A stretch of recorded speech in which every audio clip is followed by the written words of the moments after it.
If you have wanted to start your own projects, but you feel overwhelmed and you don't know where to start, then today's episode is for you because today you'll gain the confidence to actually start your next project and you'll turn that overwhelm into confidence that will allow you to not only start but finish your next engineering project. My name is Josh, and this is Engineering a Better Education. The theme of today's episode is that good engineers copy and great engineers steal. Maybe you've heard that phrase before in a different industry. It's been used widely across many contexts. I think the original person who used that phrase, according to a quick Google search, was Pablo Picasso when he said that good artists copy and great artists steal. And a lot of other people have used the term since. And I would argue that it definitely applies to engineering. And this is something that, speaking from my own experience, is kind of hard to swallow sometimes because ever since I was a small child, I was the type of person that liked to figure things out on my own. I didn't like to get help from others. I didn't like to feel like I was copying or stealing somebody else's idea. But the older I've gotten and the more I've worked in industry as an engineer and gone to school as an engineer, I really have learned that this phrase is true. That if you want to be a good or a great engineer or a builder or craftsman, you need to learn how to copy other people's work. I want to start by helping you understand how hard it has been for me to come to terms with this realization that it's okay to copy and base my work off of work that other people have done. When I was a young kid, my favorite video game, and maybe you can relate to this because I think it's one of the best video games of all time. My favorite video game was Zelda Ocarina of Time. And I grew up playing this video game a lot. And if you've played it, you'll know that it's a challenging game. And in particular, the water temple has been known to be very challenging. And as a kid, I would spend hours. I was probably 7 years old. I would spend hours wandering around the water temple, not figuring out what to do next. And I remember I would leave and I would come back in across days and weeks. And I actually never beat that game as a kid, even though I spent years and hours playing it. It wasn't until I was an adult and I went back that I was actually able to beat the full game. And it's because I never wanted anybody's help in solving those dungeons. I never wanted to look it up.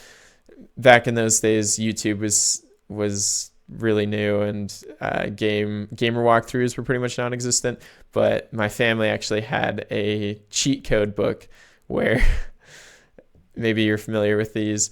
The screenshots from the video game would be across all the pages, and it would be like a walkthrough of the entire game and all the secrets in the game, and there was just text. And I remember it was actually printed in black and white.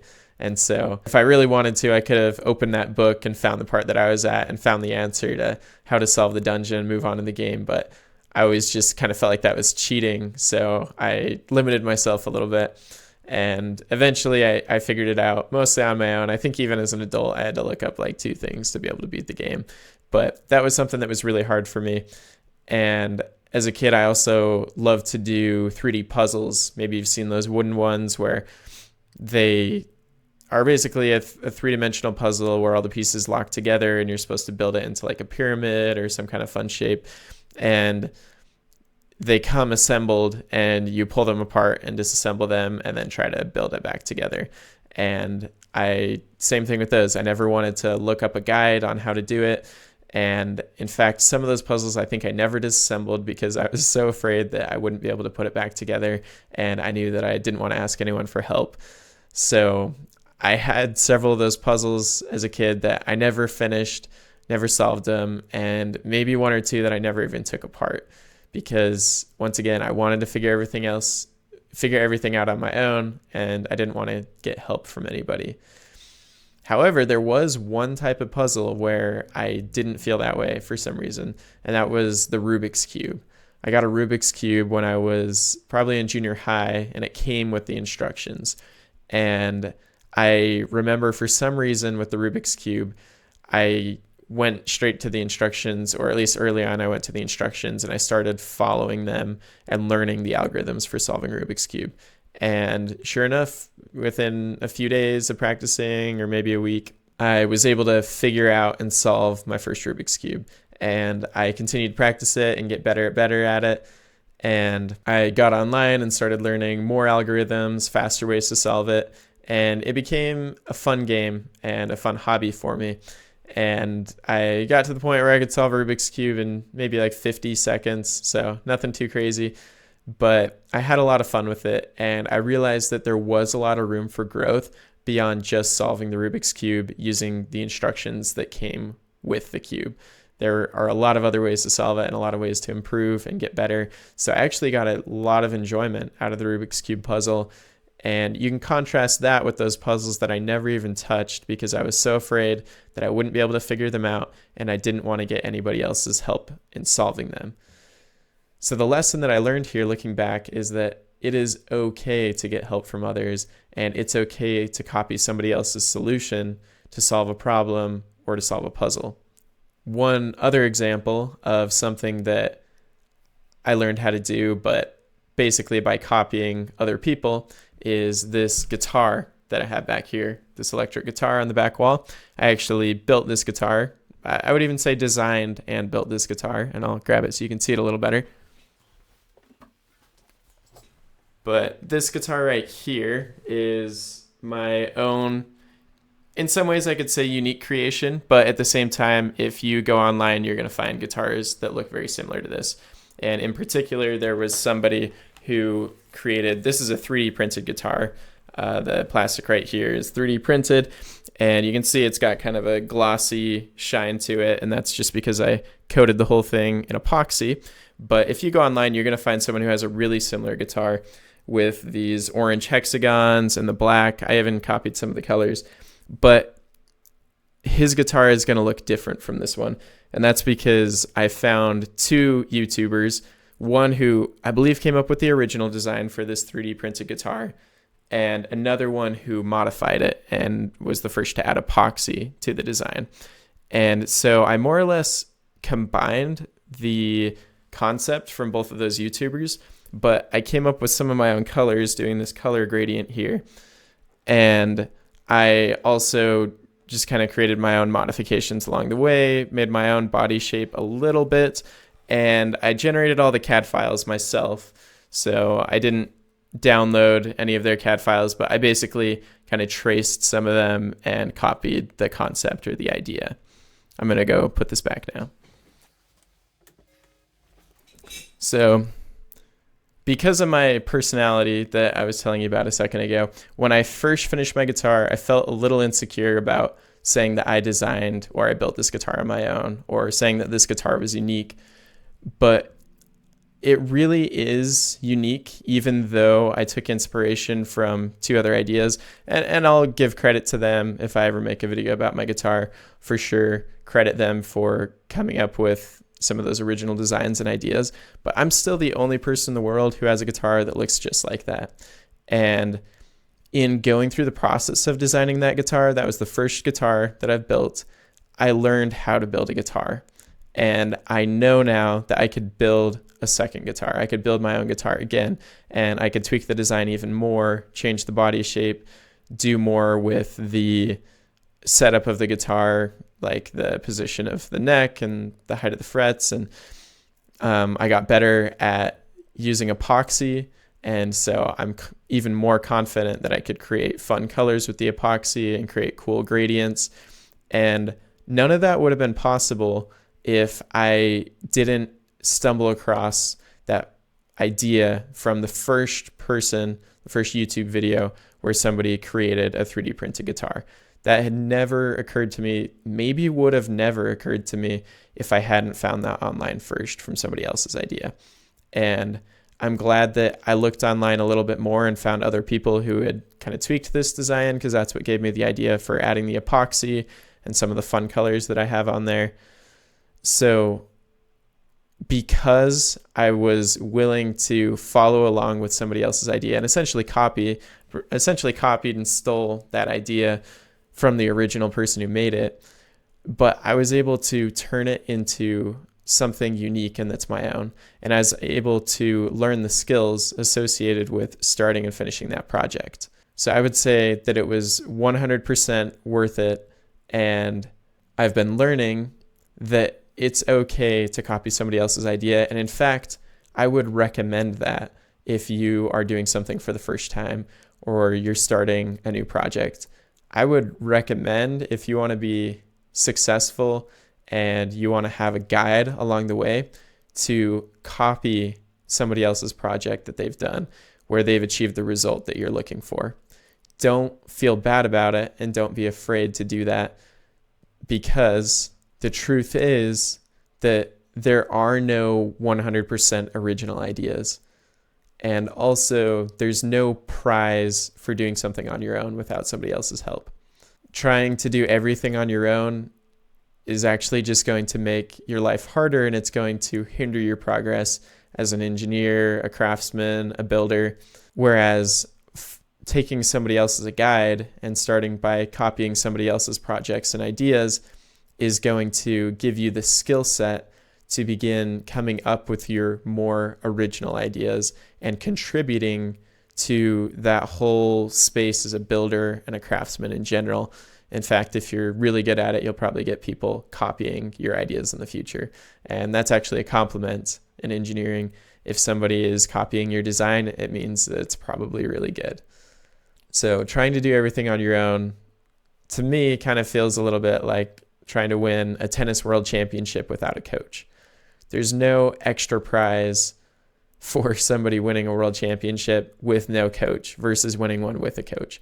And in fact, it's going to be a lot harder to do that without a coach. Several years ago, I was a missionary in South America.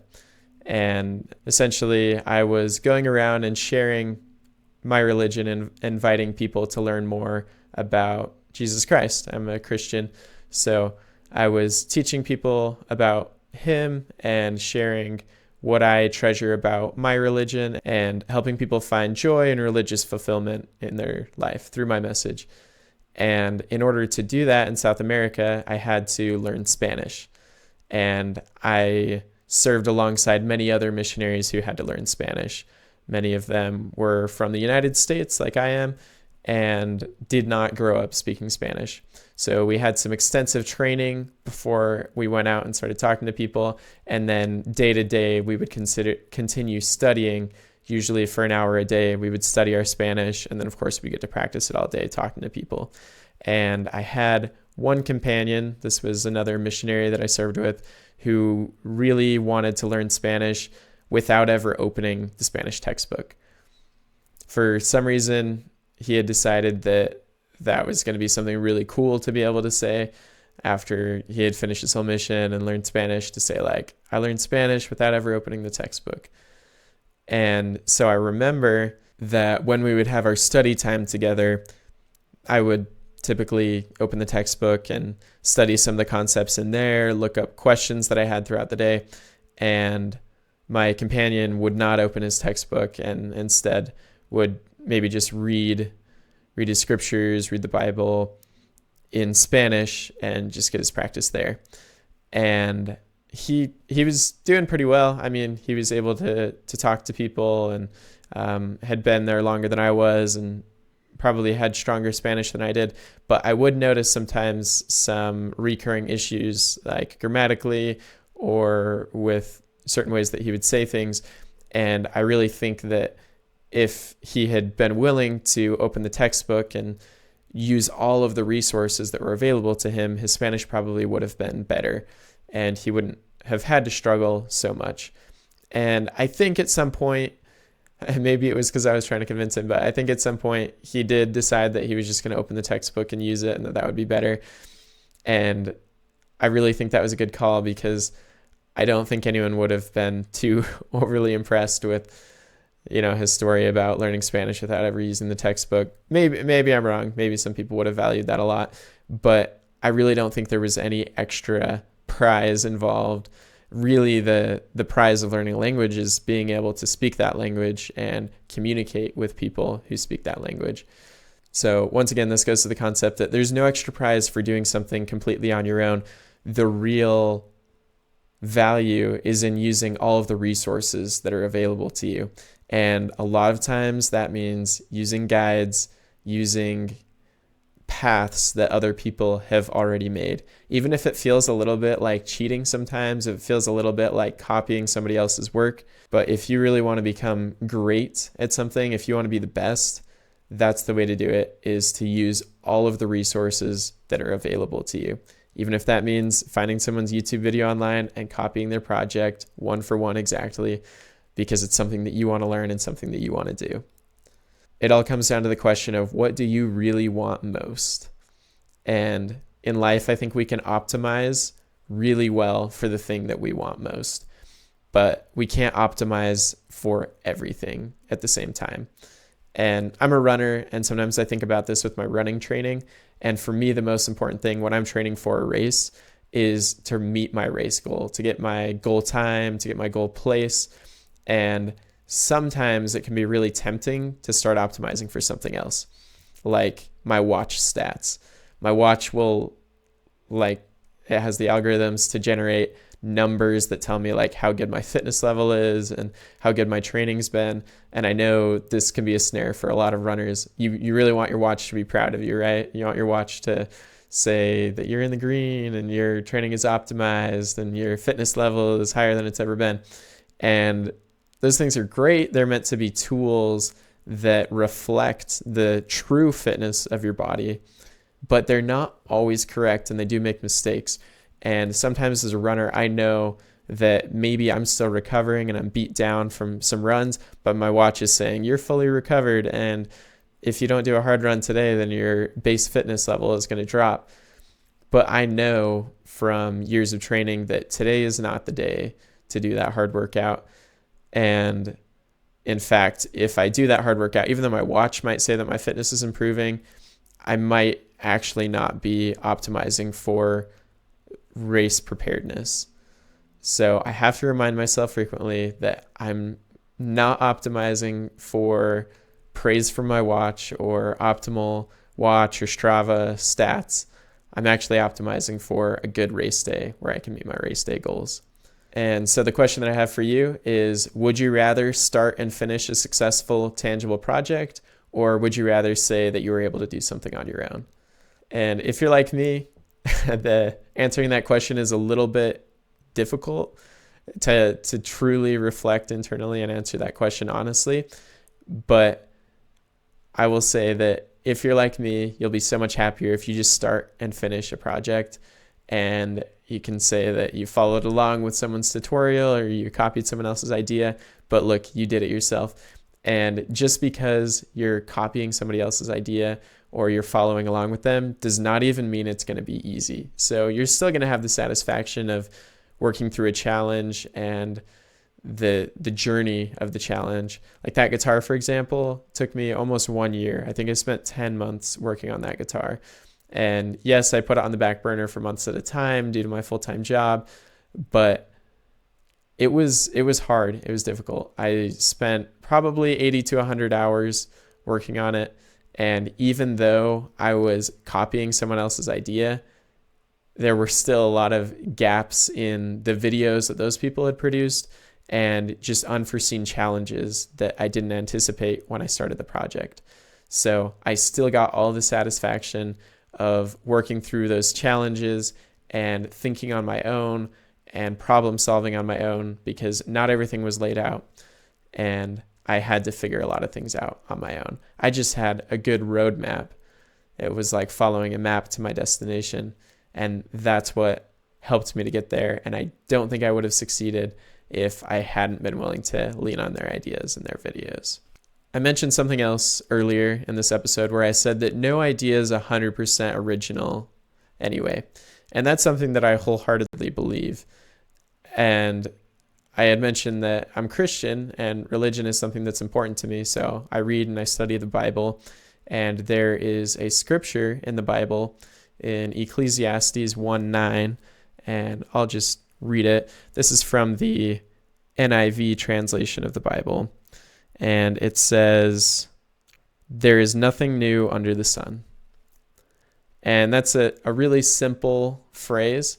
And it was written by the author of Ecclesiastes, which is commonly thought to be Solomon, but basically somebody, a prophet who was very wise and had a lot of wisdom.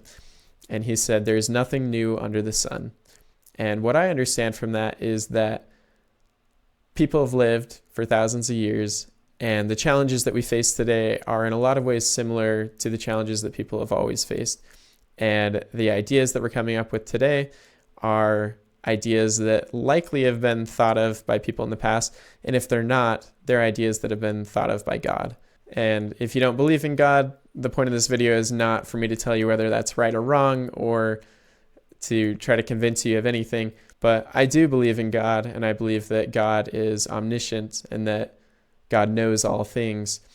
And because God knows all things, I think that any inspiration that comes to men or women is something that is known by God.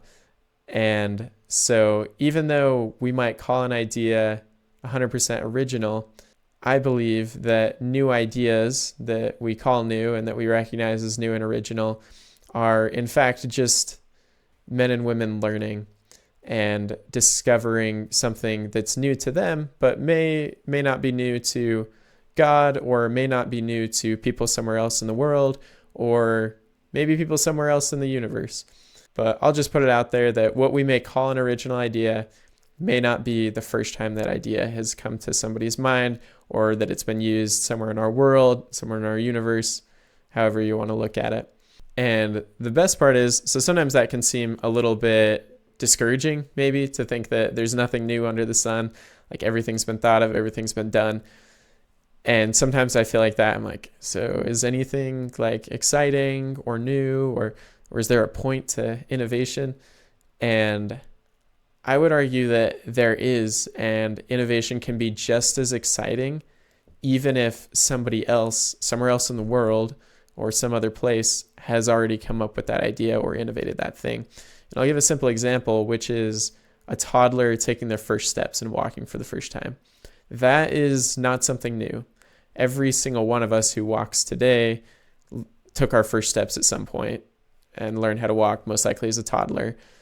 And that must have been a very exciting experience for us. I think probably nobody remembers that, having that experience for yourself, but you can probably remember if you've had your own child. And I have not yet, but I've heard people talk about it, how exciting it is to watch your toddler take their first steps and walk for the first time. Parents are beaming. They're so proud to go tell everyone else that their toddler took their first steps, that their baby's so big now and so grown. And there's nothing new about that. And in most cases, there's nothing really too surprising about that. It's something that we're all expecting every baby or toddler to learn how to do someday. And yet it's so amazing to see it for the first time. And it's because people are experiencing watching their baby for the first time take some steps, and that child is experiencing for the first time the freedom of being able to walk and the satisfaction of being able to balance. So just because it's not new to humankind in general, it's new to those individuals who are involved in it. And so if me building a 3D printed guitar is not new to humankind as a whole, it was new to me. And it was exciting to me. It was fun to learn those skills. And I'll show that guitar proudly to anyone who wants to see it. And it's awesome to play it and to feel the satisfaction of knowing that I designed and I built this. And it didn't have to be 100% original. And it's okay that I got help from other people when I was designing it. Before I finished college, I used to think that a good engineer would come up with completely unique ideas and would never copy or steal anyone else's idea, because that would be wrong and that would be bad, right? But since finishing college and working in industry, I realized that in our world, companies steal each other's technology all the time. And you could argue whether that's good or bad or right or wrong, but the fact and the truth is that it happens. And my opinion is that it helps us to progress our technology further in a lot of cases. There, of course, are legal ramifications for certain types of stealing someone's work that's patented and things like that. But in fact, large companies will actually sometimes steal each other's patented technology on purpose, almost kind of like egging the other company to try to sue me. Like, you want to go into a lawsuit? Like, let's do this thing. And it's almost somewhat of a game sometimes. Large companies are in lawsuits almost continuously. And that's like Apple, Google, Microsoft. They probably have multiple lawsuits going on worldwide every day of the week. And that's just kind of a natural part of business for them. When you're in a company that big, you hire legal teams to handle everything, and they're constantly suing each other and getting sued by people. And it's because, I mean, look around, look at phones, the iPhone, the Google Pixel, the Samsung, they all look pretty similar. They have a few different features. One might have more cameras on the back, or one might have a fingerprint sensor or a face recognition sensor, but they all kind of work the same way. You swipe and tap things on the screen. All of them have like a home page with apps you can select. The Google Play App Store looks a lot like the Apple App Store. You know, you go on and you search for an app and you hit install and you pay for it or whatever. And so the reason that it is this way is because the companies have copied each other's ideas, and it's because the ideas were good. Phones, before we had the smartphones, they all had like the keypad, and there was the sliding phone, there was the BlackBerry and the T9 phones. And then eventually Apple came up with the idea for a touchscreen. And I don't know who it was that came up with the idea, but somebody came up with the idea for a touchscreen. And now all the phones, I mean, except for a few, you can still get some legacy phones out there, but pretty much every phone that you see anybody has a touchscreen now. And that's because that idea was great. It was convenient. It's user-friendly. It's a powerful idea. And so everyone copied it and they wanted to use it. And the cool thing is touchscreens have gotten better. Do you remember back in the day when it was like the iPhone 1 or the iPhone 2 and someone would drop their phone on the ground? Like, I remember being at school and someone would drop their phone in the hall and the screen would almost always crack and break. It was like they dropped their phone and everyone's like, oh man. And it'd be like the big reveal. They reach down, grab their phone, and everyone would be watching. They'd flip it around, and most often it was cracked and everyone was like, oh man. And occasionally you'd flip it around and it wouldn't be cracked, and people would they'd be like, whoa, you got so lucky. But now people drop their phone all the time. It never cracks, hardly ever. You need to like drop that onto like a sharp point or something in order for the screen to crack. So you can see how the technology's gotten better, but it all started with one idea that people iterated and they built on, and they copied 100% the first time, and we've just been getting better at it. So the moral of today's story, as I mentioned at the beginning, is that good engineers copy, great engineers steal. Don't be afraid to copy somebody else's idea, and don't be afraid to build on somebody else's idea. If you've been wanting to start your own project, go online, go onto YouTube, find somebody who's built the thing you want to build, and follow along with them. Great if they have a step-by-step YouTube tutorial. Follow it along step by step. If you want to add your own design elements in there, change it up a little bit, change the color, change the form, add a new function, that's awesome. That's great. And if you don't want to, that's okay too. Just copy it one for one exactly. You're going to grow so much, and you're going to learn so many awesome new skills just by copying somebody else's work. And I think it's great to give credit to the original creator. I'm sure they really appreciate that, and it creates goodwill between people and trust with others. But remember that there's no extra prize for doing something completely on your own. You're better off using the help of others, using other people as guides. And ultimately, if you want to optimize for personal growth and learning and building and creating, then the best way to optimize for that is to use all of your resources. And that involves letting other people show you the way. Even if you really wanted to figure out how to solve something on your own, give it a try on your own. If you can't figure it out and you're getting to a point where you don't think you're going to be able to figure it out, ask someone else for help. Whether that's another person or whether it's using AI, that's one of your resources that's available to you. It is okay to use AI to write and generate computer code for you. I know that it might feel really cool to write it all yourself from scratch, but you're going to be a better coder and you're going to be a better engineer and craftsman if you use AI sometimes to generate your code and maybe to write all your code, and maybe it's great and it works perfectly, but most of the time you're going to have to go back and you're going to have to tweak it anyway. And there's nothing wrong with that. I do that all the time. I love coding. I'm a pretty good coder for someone who didn't go to school for computer science, and I use AI all the time to write sections of code for me, to write entire scripts for me or functions. And I actually find a lot of enjoyment in going back and learning how they work and in tweaking them and changing them to be better and to fix certain shortcomings from the code the AI wrote. Don't hesitate to start your next project. And if you're doing something new for the first time, if it's new to you, I would encourage you to copy somebody else's work, to follow along with somebody's tutorial, and to learn the process for yourself the first time by following along with a good guide. I hope that you'll start and finish your next project and that you'll get as much fulfillment out of it as I did in building my guitar.